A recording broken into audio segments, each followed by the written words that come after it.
BC వర్గాల సంక్షేమంపై ప్రభుత్వం ప్రత్యేక శ్రద్ధ వహిస్తుంది. బలహీన వర్గాల సంక్షేమానికి కూటమి ప్రభుత్వం అనేక పథకాలను అమలు చేస్తుంది.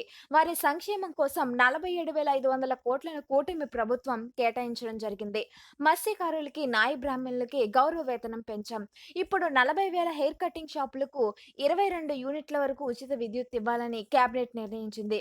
మేనిఫెస్టోలో ఇచ్చిన మరో హామీని కూటమి ప్రభుత్వం నెరవేర్చుతుంది. బలహీన వర్గాల సంక్షేమం పట్ల ప్రత్యేకమైన శ్రద్ధ వహిస్తున్న విషయం మనందరికీ తెలిసిందే. ఇప్పటికే బలహీన వర్గాల సంక్షేమం కోసం అనేక కార్యక్రమాలు చేశాం.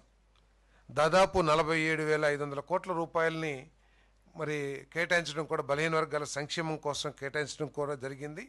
దాంట్లో భాగంగానే మరి మత్స్యకారులకి వేట నిషేధ సమయంలో 10,000 రూపాయలు కానివ్వండి, అదేవిధంగా నాయి బ్రాహ్మణులకి ఏదైతే గౌరవ వేతనం ఉందో దాన్ని 10,000 నుంచి 25,000 రూపాయలకి పెంచడం కూడా జరిగిన విషయం మీద కూడా తెలిసిందే. మరి ఈరోజు ప్రత్యేకంగా ఈ హెయిర్ కటింగ్ సెలూన్ల నిర్వాహకులకు, అంటే ముఖ్యంగా నాయ బ్రాహ్మణ సోదరులకు మద్దతు ఇవ్వడానికి, సామాజిక సమానత్వాన్ని ప్రోత్సహించడానికి నెలకు 150 యూనిట్ల నుండి 200 యూనిట్ల వరకు ఉచిత విద్యుత్తును సరఫరా చేయడానికి ఈరోజు ప్రతిపాదన కేబినెట్ ఆమోదించడం జరిగిందని చెప్పేసి మనం చేస్తాను.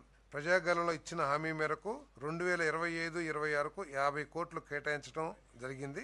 మరో 50 కోట్లు ఇవ్వడం ద్వారా 40,808 హెయిర్ కటింగ్ సెలూన్లకు లబ్ధి చేకూరుతుందని చెప్పేసి కూడా ఈ సందర్భంగా తెలియజేస్తాను.